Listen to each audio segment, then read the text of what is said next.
Every ounce of information you are about to consume is verifiable and can be researched online by anyone. There is nothing in this video that has been added that cannot be checked for accuracy and verified as facts. Because the information you will see here will directly conflict with the narrative that the United States government is pushing to its citizens, we don't expect this video to remain available for viewing very long. Want to know who's really running the United States? Would it surprise you if you learned that neither the Democrat nor Republican Party actually runs the nation, but rather an elite law firm and an inner circle of elites that has power and influence over every facet of the government? Would it surprise you that they have influence over the President of the United States, Secretaries of State, military leaders, Supreme Court justices, members of Congress, state representatives, and so many more? The reason Supreme Court Justice Kavanaugh voted to not allow religious exemptions is because he is part of the same elite inner circle that are actually calling the shots in America. The elite ring of partners, clients, and alumni of Williams and Connolly have full control over the United States government. They have represented and have files of information on some of the most important political figures in the nation. The Williams and Connolly partner Robert Barnett has represented Alan Greenspan, Katharine Graham, Ben Bernanke, Paul Ryan, Barack Obama, Tim Russert, Bill Clinton, Barbara Streisand, George W. Bush, Jack Welch, James Patterson, Coles Hosseini, Hillary Clinton, Bill Walton, Sarah Palin, Michelle Obama, Laura Bush, Dick Cheney, Bob Woodward, Mitch McConnell, Jake Tapper, and others. To Williams and Connolly, it makes no difference which political party a client is a part of. What matters is gaining influence over and information on the individual that holds the position of power. Williams and Connolly have an enormous influence regarding legal decisions within the entire nation, as over 45 Supreme Courts of the United States clerks are from within their firm as associates of Williams and Connolly. Brett Kavanaugh and former CEO of Pfizer, as well as Gregory Craig, who was the White House counsel for the former President of the United States, Barack Obama, are all part of Williams and Connolly's prominent alumni. We have to put in place an infrastructure, not just here at home, but globally, that allows us to see it quickly, isolate it quickly, respond to it quickly. If and when a new strain of flu, like the Spanish flu, crops up, 5 years from now or a decade from now, we've made the investment. Federal regulators now have, in fact, granted full approval to the Pfizer-BioNTech coronavirus vaccine. No one thought otherwise. Pfizer's still up $1. The first licensing of a vaccine for the coronavirus officially, which is almost a year and a half old. It really is kind of a farce. But remember, they were saying it was not going to happen until after Labor Day. And I think that the president may have said perhaps it should be sped up. The fact that the small elite group's clients are the most high-powered individuals in the nation who make all of the national decisions is not enough by itself to overly concern the citizens of a so-called free nation, is it? Nor is it important that their clients are the individuals that routinely report the national news or who sit in the highest levels of political positions and who even hold the highest office in the land. Kindler served as a law clerk to Supreme Court Justice William Brennan Jr. Following his Supreme Court clerkship, he practiced civil and criminal litigation at Williams and Connolly, where he became a partner. In 2002, Jeffrey Kindler became the general counsel at Pfizer, the largest research-based biopharmaceutical company in the world. On July 8, 2006, Pfizer's board of directors selected Jeffrey Kindler as chief executive officer of Pfizer. Kindler is also a former member of President Obama's Management Advisory Board. Author Kim Eisler wrote a book specifically about Williams and Connolly in 2010, or 2 years after Barack Obama was elected as the President of the United States. Kim Eisler, what's the world's most powerful law firm? Well, Williams and Connolly is the firm here in Washington that represents all of the TV anchors, all of the big correspondents for most of the networks, all of the big reporters for the Washington Post, all the way up to Barack Obama, Sarah Palin, President Clinton, the Bushes. They pretty much have all the bases covered. And a few years ago, I did a story for Washingtonian magazine called "The Firm That Runs the World," and that sort of evolved into this book. How when you cut down to the nub of Washington politics and media, Williams and Connolly is sort of their lawyers are the ones who sort of control everything that goes on around here. How did they get to grow so big and powerful?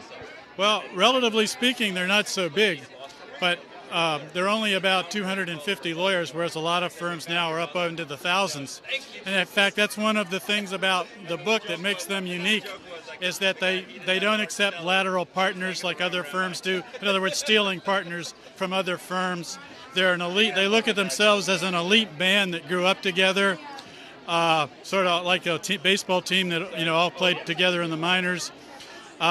The sort of the thesis of the book is that when Edward Bennett Williams founded this firm, he was the most powerful and famous lawyer in the United States. After he died in 1988, 5 lawyers, Robert Barnett, Brendan Sullivan, Larry Lucchino, who's now the president of the Boston Red Sox, and a couple of other guys, took the firm and have moved it on to be even more powerful and influential than it was when Edward Bennett Williams was alive. The firm that runs the world. When one considers the attorney-client privilege, or basically the legal privilege that works to keep confidential communications between an attorney and their client secret, Williams and Connolly could easily be seen as a serious concern for a free America. Williams and Connolly have in their possession secrets and classified information on the majority of the most powerful people in the world, more than any intelligence branch of the U.S. government would possess. Williams and Connolly have also stored away troves of information on some of the largest corporations in the world. Just a small sample of the firm's corporate client list would include the likes of Google and Apple, as well as Disney.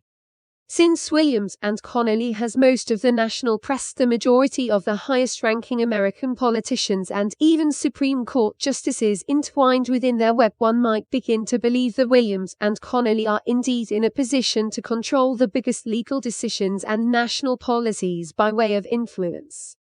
The question at hand would be exactly how much influence has the Williams and Connolly law firm had on the most recent administration? Does it reach Joe Biden as well? The answer is a definite yes.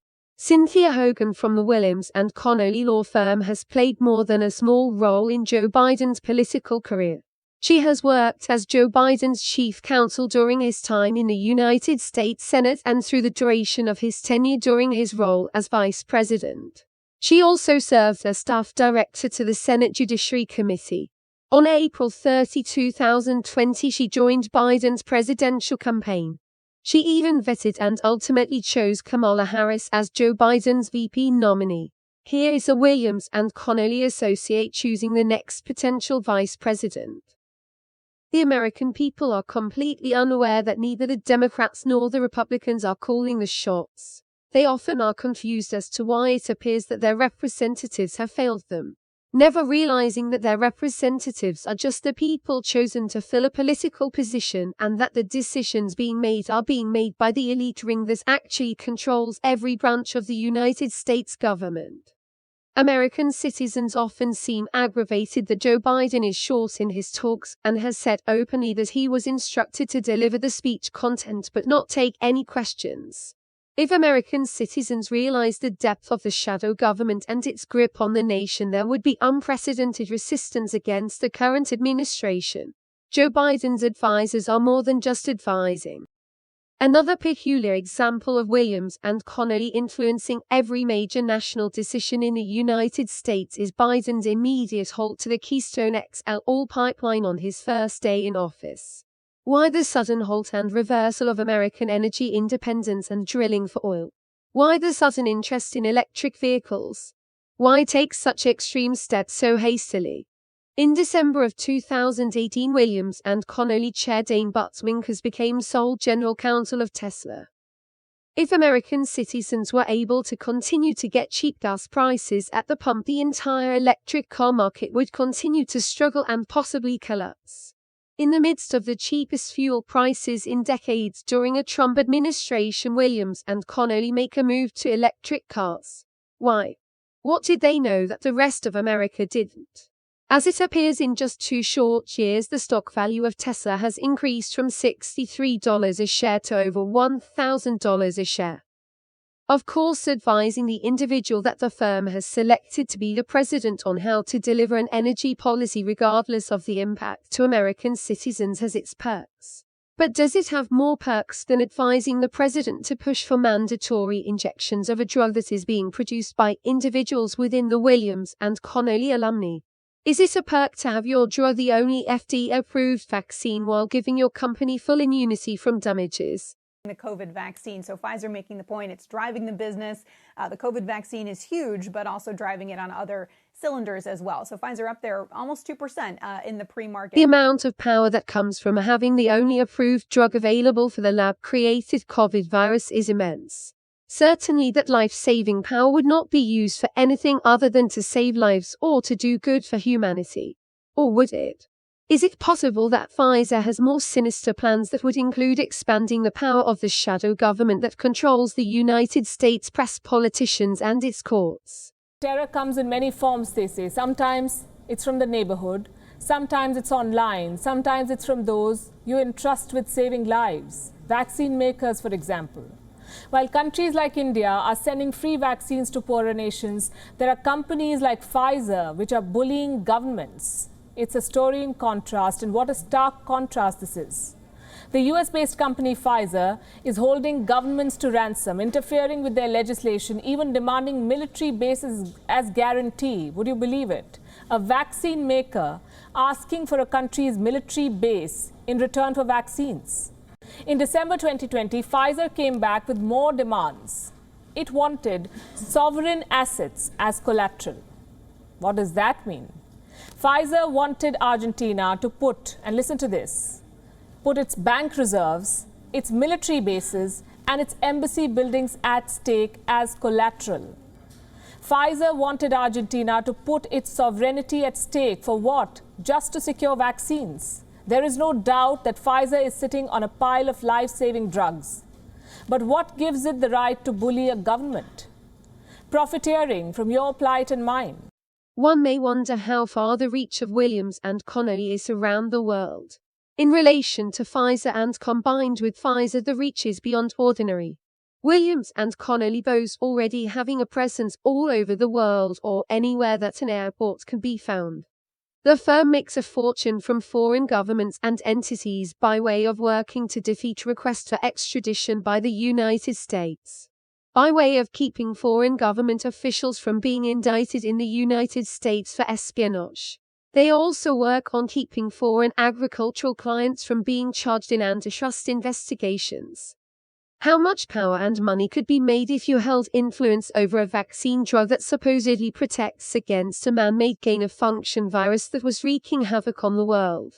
If one were to consider governments forcing its citizens to receive the drug, then the potential windfall of profits would be enormous. Will the drug force other nations to surrender land, military bases, and more to those that wield the power of protection from the man-made virus? If the American people really want to clear their government of corruption, they must look not only at the politicians that are making backroom deals to enrich themselves, but they must look at who is pulling their strings.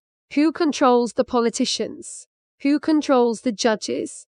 Who controls the press and media networks? Who keeps the crimes of those in power hidden? Who gets presidents and vice presidents elected?